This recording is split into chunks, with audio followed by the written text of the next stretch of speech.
naturellement, là, le service à la population embrasse un certain nombre de domaines, le transport, la santé, l'emploi, l'économie, le tourisme, la culture, je m'arrête là. Ça veut dire que le projet que l'on a, il est global et répondant à un travail collectif. Ça veut dire qu'il est sur un grand projet qui méritait certainement cette récompense.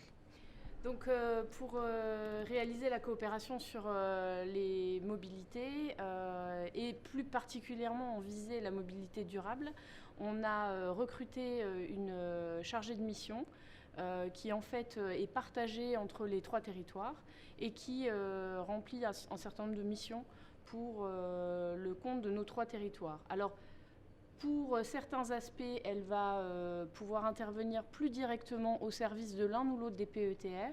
Et pour d'autres, en fait, elle va travailler en transversalité entre nos trois territoires, puisqu'on partage beaucoup de points communs. Et notre gros sujet de l'année qui vient de passer, c'était la question de la prise de compétences des EPCI dans le cadre de la loi d'orientation des mobilités. Comme tout projet, dans tout projet, il faut des exemples. Effectivement, dans ces exemples, on est parti d'un constat de partage des besoins des différents territoires, puisque la mobilité ne s'arrête pas à une frontière et on doit passer outre. Et donc aujourd'hui, première étape, on est en étape audit des vrais besoins de nos habitants du territoire et nos territoires ruraux. Xavier disait, c'est important, c'est un point clé par rapport à une agglomération. Donc il y a 3 axes qui sont développés aujourd'hui. Le premier axe, c'est l'autostop organisé. On est en train d'étudier et d'analyser en fonction des besoins des différents territoires et adapter spécifiquement à chacun des territoires, voire les 3. Également le covoiturage organisé, un élément complémentaire.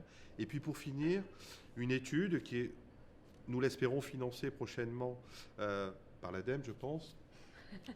C'est juste un petit message. Mais une association qui fait partie du réseau Mobine, qui s'appelle Transboulot, qui pourrait vous permettre demain de vous amener de votre lieu d'habitation à votre activité professionnelle ou travailler sur ce qu'on appelle du TUS, du transport d'utilité sociale, ou du TAD, du transport à domicile.